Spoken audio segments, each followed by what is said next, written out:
السلام علیکم student B S C class part 1، کیسے ہیں آپ؟ ٹھیک ہیں؟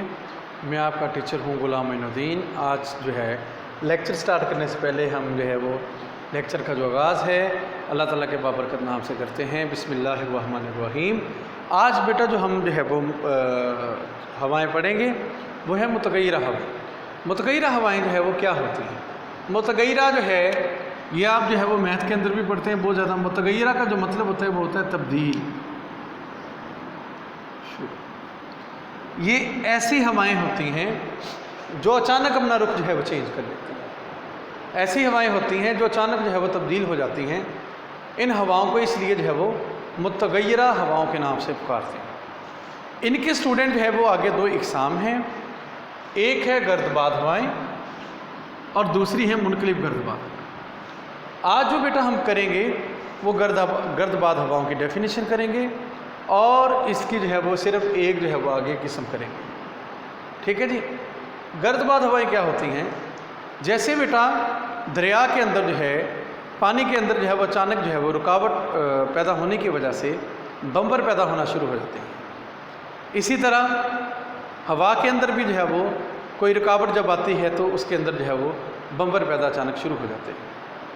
جو بمبر بنتے ہیں ہوا کے اندر ان کو جو ہے وہ گردباد کے نام سے پکارتے ہیں۔ جس طرح ایک پانی کے اندر جو ہے وہ یا تو دغیانی آ جائے یا کسی جگہ جو ہے وہ دباؤ کم ہو تو دریا کے پانی کے اندر جو ہے وہ گول جو ہے وہ چکر اس طرح بنتے ہیں۔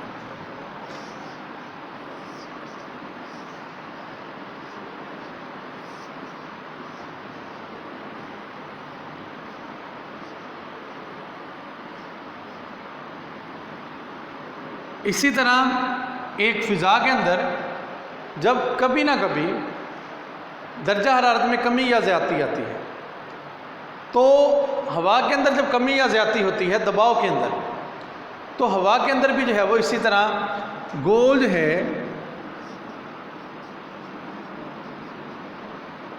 چکر بننا شروع ہو جاتے ہیں۔ اب ان گول جو چکروں کو جو ہے وہ ہم جو ہے گردباد کے نام سے پکارتے ہیں۔ اب یہ کب آتے ہیں؟ بعض ٹائم کسی علاقے کے اندر ہوا کا دباؤ کم ہو جاتا ہے،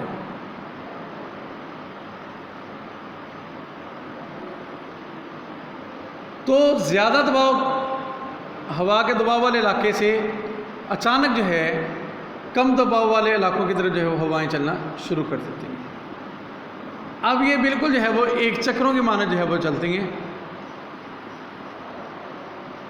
اور گول چکر بنا کے چلتی ہیں، تو ان ہواؤں کو گردباد ہواؤں کے نام سے پکارا جاتا ہے۔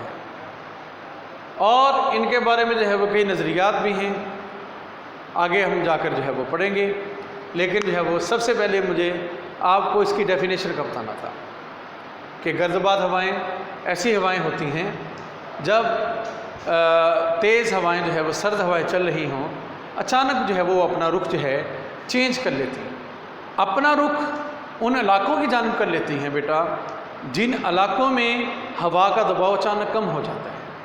اب وہ اس ہوا کے دباؤ کو پورا کرنے کے لیے وہ جو ہے وہ ہوائیں اس علاقے کی طرف جو ہے چلنا شروع کر دیتی ہیں اس خلا کو پورا کرنے کے لیے۔ تو جب اس علاقے کے خلا کو پورا کرنے کے لیے چلتی ہیں تو وہ ایک پورا جو ہے وہ چکر بنا لیتی ہیں۔ اب جب وہ جو چکر بناتی ہیں تو اس کو جو ہے گردباد ہواؤں کے نام سے پکارا جاتا ہے۔ بعض ٹائم جو عملِ سال کسی جگہ ہو رہا ہوتا ہے، عملِ سال میں کیا ہوتا ہے جب کسی علاقے میں جب گرمی پڑ رہی ہو تو جب گرمی پڑتی ہے تو وہاں کے جو علاقے کی ہوا ہے وہ گرم ہو کر اوپر اٹھ جاتی ہے۔ جب وہ گرم ہو کر اوپر اٹھتی ہے تو سرد علاقوں سے آنے والی ہوائیں اس خلا کو جو ہے وہ پورا کرتی ہیں۔ تو اس طرح جو ہے وہ جب وہ پورا کرتی ہے تو وہ گول چکروں کے اندر اس طرح چلتی ہے یا اس طرح بیل۔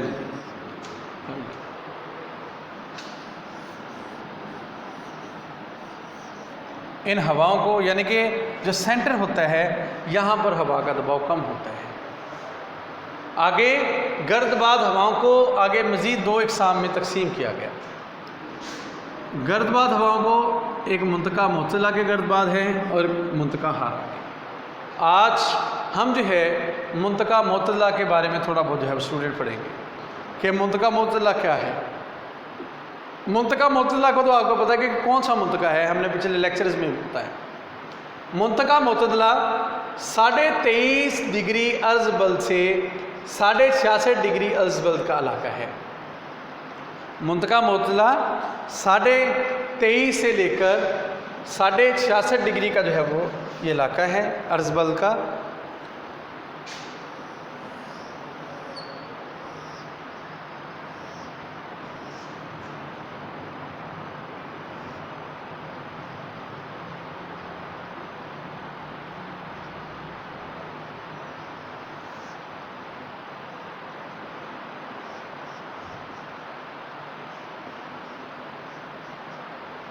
اب ان علاقوں میں جو ہوائیں چلتی ہیں اسٹوڈنٹ، ان تک کو منطقہ معتدلہ کی گرد باد ہوائیں کہا جاتا ہے۔ اب ان کا جو رقبہ ہوتا ہے ان ہواؤں کا وہ 200 میل ہوتا ہے عام طور پر، اور بعض ٹائم جو ان کی وسعت ہے وہ 300 سے لے کے 500 میل تک ہو جاتی ہے۔ اس کے بعد ان کی جو رفتار ہے وہ 20 سے 40 میل فی گھنٹہ ہوتی ہے۔ منطقہ معتدلہ جو کہ گرد باد ہیں ان کی جو رفتار ہے وہ 20 سے 40 میل جو ہے وہ فی گھنٹہ ہوتی ہے، اور ان جہاں سے یہ گرد باد پیدا ہوتے ہیں ان علاقوں کو اس کا تشکیلی علاقہ کہتے ہیں۔ تشکیل، یہ ہیڈنگ آتی ہے، تشکیل یا تشکیلی علاقے، جہاں سے منطقہ معتدلہ کے گرد باد پیدا ہو رہے ہیں ان علاقوں کو اس کے تشکیلی علاقے یا اس کے جو ہے وہ پیدا ہونے والے علاقے کہا جاتا ہے۔ منطقہ معتدلہ کے گرد باد پیدا ہونے کے جو ہے وہ یہ بھی کہا جاتا ہے جب گرم علاقوں کی طرف سے ہوائیں ٹھنڈے علاقوں کی طرف چلتی ہیں، یا ٹھنڈے علاقوں کی ہوائیں گرم علاقوں کی طرف چلتی ہیں، جب وہ آپس میں ٹکراتی ہیں تو ایک بہت بڑا تلاطم پیدا ہوتا ہے، ایک بہت بڑا بگاڑ پیدا ہوتا ہے۔ تو اس کے متعلق جو ہے وہ 2 نظریات پیش ہوئے ہیں، ایک ہے لمپٹ اور شاہ کا نظریہ، اور دوسرا ہے وہ ہے قطبی محاذ کا نظریہ۔ لمپٹ اور شاہ کا نظریہ کیا کہتا ہے؟ اس نظریہ کے مطابق شمالی بحر اوقیانوس، دنیا میں کتنے بڑے سمندر ہیں اسٹوڈنٹ؟ 5 بڑے ہیں۔ سب سے بڑا سمندر ہے بحر الکاہل، اس سے چھوٹا ہے بحر اوقیانوس۔ بحر اوقیانوس یورپ اور امریکہ کے بالکل درمیان، یورپ اور افریقہ، شمالی امریکہ اور جنوبی امریکہ کے بالکل درمیان جو سمندر پایا جاتا ہے اس کو بحر اوقیانوس کا سمندر کہا جاتا ہے۔ اب وہ کہتا ہے بحر اوقیانوس میں جو گرد باد ہوائیں پیدا ہوتی ہیں وہ فضا میں مختلف اطراف کی جو ہے وہ یعنی کہ فضائی رو جمع ہو جاتی ہے، یعنی کہ ادھر سے بھی ادھر سے بھی ادھر سے بھی، جب جو فضائی روئیں جمع ہوتی ہیں تو کیا ہوتا ہے کہ زیادہ دباؤ کی طرف جو ہے وہ بڑھتی ہیں، چنانچہ ہوا مختلف حصوں میں درجہ حرارت کے تفاوت ان گرد باد ہواؤں کے پیدا ہونے کے سبب بنتے ہیں۔ یعنی کہ ہوا کے اندر جو دباؤ ہے ان میں فرق کی وجہ سے یہ جو ہے وہ گرد باد ہوائیں پیدا ہوتی ہیں، کن علاقوں میں؟ بحر اوقیانوس کے علاقوں میں۔ اور اس نظریہ کے مطابق جو گرد باد ہوائیں پیدا ہوتی ہیں وہ 7500 فٹ کی بلندی پر جو ہے وہ پیدا ہو رہی ہوتی ہیں بحر اوقیانوس پر، اور عام طور پر یہ سیرس قسم کے بادلوں کے نیچے جو ہے وہ شروع ہوتی ہیں۔ جب سرد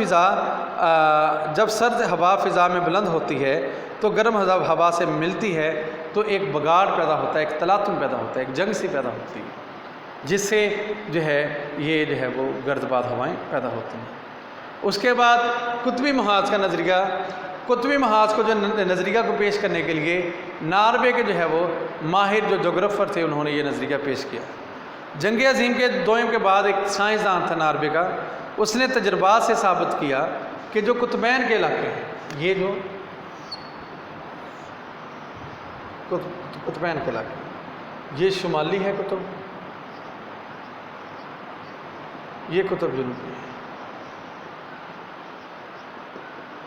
اب قطب شمالی اور قطب جنوبی جو ہیں یہاں پر جو ہے وہ کیا کہتا ہے کہ اس سے آنے والی جو سرد ہوائیں ہیں، ہم نے پڑھا تھا جب قطبی ہوائیں، جب وہ کہتا خط صبا سے جو چلنے والی گرم ہواؤں جو ہے ان کے ساتھ ٹکراتی ہیں تو ایک بہت بڑا تلاطم پیدا ہوتا ہے، بگاڑ پیدا ہوتا ہے۔